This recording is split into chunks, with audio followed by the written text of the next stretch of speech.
we are with Miss Jamie, and we wanted to get onto a quick video to talk about our latest project that will be probably rolling out in Southwest Family, like at least like maybe one time, because construction at the Mind and Body Center is delayed. Shocking.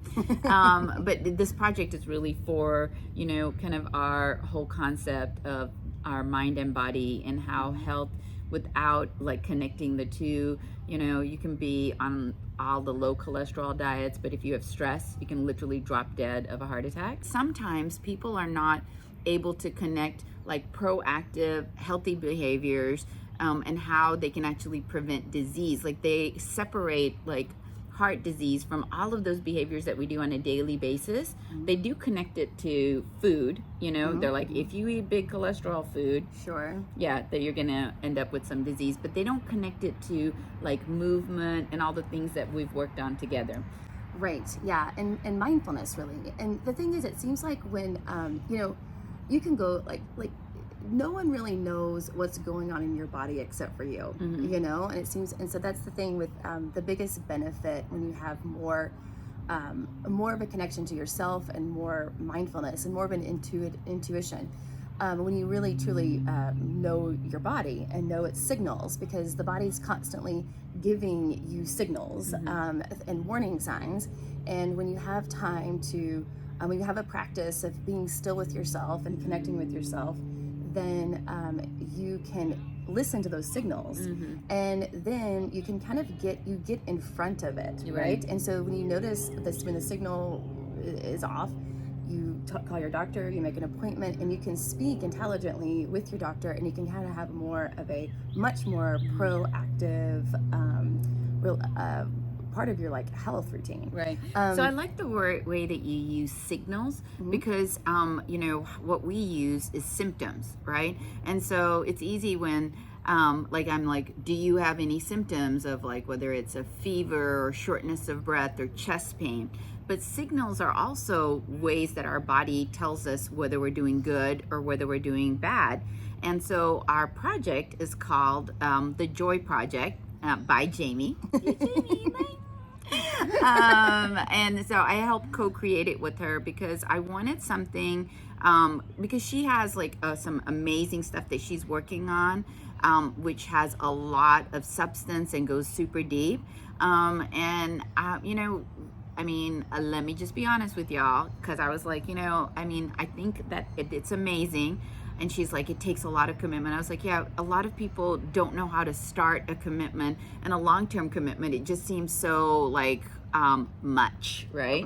And so I wanted to give people a gateway to try something that would benefit their health, that didn't seem unattainable, was covered under your insurance because it'll be co-led with a provider, you know, so that we can also guide in making sure that they're small attainable tasks that you can actually implement. Because I'm not very like hugely philosophical or like, you know, able to maybe see, I don't know, like I find it hard when people are very esoteric, you know, and what I love about this program, you know, even esoteric is like such a big unnecessary word. Like, you know, what's the word? Like just out there. Yeah.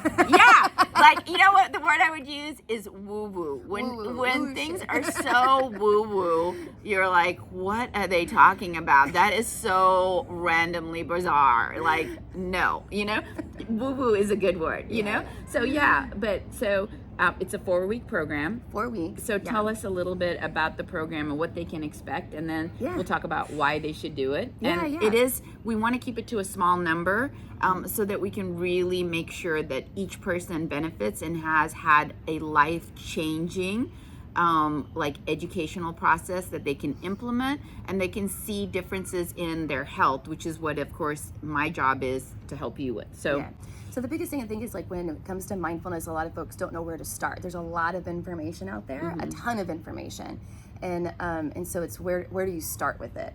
And so we broke it down to just bite-sized pieces and really practical things. You don't have to be able to like sit still for 30 minutes or even 15 minutes. We're just going to be using some little tricks and build upon each week, and things to remind you to smile, right? Things how to a little to practice to remind you to breathe, and talk about breathing, and as well as how to, I'm a big proponent when it comes to mindfulness. My personal mantra is a little bit a lot, right? Just a little bit a lot. So we're gonna kind of break down like what brings you joy. We're gonna break down just, you know, again, the components of breathing, and why that's so important, and how that affects like your parasympathetic nervous system, and bring some of that stuff down. So really simple things, and I've been doing this for 20 years. So and I've worked with beginners all the way up to super advanced folks. I'm really good with beginners. And so and I keep it super light, not too serious for sure. And you can see, like, one of the reasons I asked her to help us is because I was telling her the other day that I feel like how much her joy radiates out of her. And the reason it is called the Joy Project, and something that I'm super committed to, that I don't think people connect the two things. Like, when you go to the doctor and you've been totally stressed out and overwhelmed and you're symptomatic, your body's signaling to you that, you know, you're getting headaches and you've got shoulder pain, and, you know, you just like feel a heaviness in your chest. And how do you differentiate that from, you know, signs of heart disease that radiates up into your neck, or a headache like a brain tumor or something like that? And a lot of people don't understand that when you are not working on soothing your mind, you know, like kind of like brushing your teeth, like, when do you soothe your mind?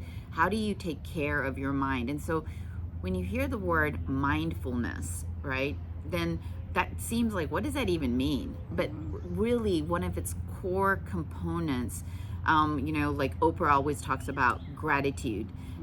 We talk about, you know, being present in the moment. She talks about breath. So mindful, being present, all of those things, how you work to help your mind relax, right? Because you can get a massage for your body, okay? And so people go spend money on massages all the time. But when do you massage your mind? When do you relax your mind, you know? So that's what we're really working on, because when you don't work on managing your mind, then that's when disease can really creep in without you even knowing. So the Joy Project is the why. Why should you do it? If you've ever been diagnosed with anxiety, depression, PTSD, if you have a problem going to sleep, if you have chronic pain, if you just in general feel like you have not been taking care of yourself and paying attention to yourself and wanting to like start the beginning of a different you know, and you've always been too intimidated to, you know, go to like those fancy spaces where everyone feels like they're super healthy, you know, like whenever I go into Whole Foods, I'm like, where do these people come from? Like, where are they? Because I don't see them in my office, you know. I definitely see them at, you know, healthy places, right? And when I go to a yoga, so she's been doing yoga and she's a yoga instructor and all that. I mean, when I go to a yoga class, sometimes I feel like I'm the only like person of color, even though there are more now. I also feel like I'm morbidly obese there because they're all like so skinny. I'm like, you know what I mean? It's just like there is no normal person that does yoga, and they're all just like little bendy people, you know? You know, I think that learning how to bring back joy will help you with loneliness, which is, you know, one of the like new diseases. And that's really weird to think about, that when you are lonely, that is actually a disease that causes you to have poor medical outcomes. And how does joy take away loneliness? How does mindfulness take away loneliness, take away anxiety and depression? and start you on a journey where you can take control of your own feelings, emotions, and manage them. And by no means am I not saying that that's not always an option, or if you're on those medicines that you can't do it with the program, because I always believe counseling and medicine are very helpful. But I don't believe that, we spend enough time as physicians helping people take control of their underlying issues, where we're not just saying, here's another pill to fix it. And so our goal in doing this is to find a few people that want to go on a journey to help them feel better. And that's our only goal. And it's called The Joy Project by Jamie. And so more information will be coming out to you soon. And we look forward to helping, you be healthy, happy. Yeah. Just feel better. Yeah, that's right. When you feel good, life is pretty good, So super simple. Yeah. And you don't have to be the Dalai Lama to come. Right, you don't. And even us being out here today in nature, is just us bringing in vitamin D, allowing birds and, the smell of nature, the feeling of nature to bring our dopamine levels up. Mm-hmm. And so we're about to enjoy this, and we've enjoyed educating you on our new project, and we look forward to helping you.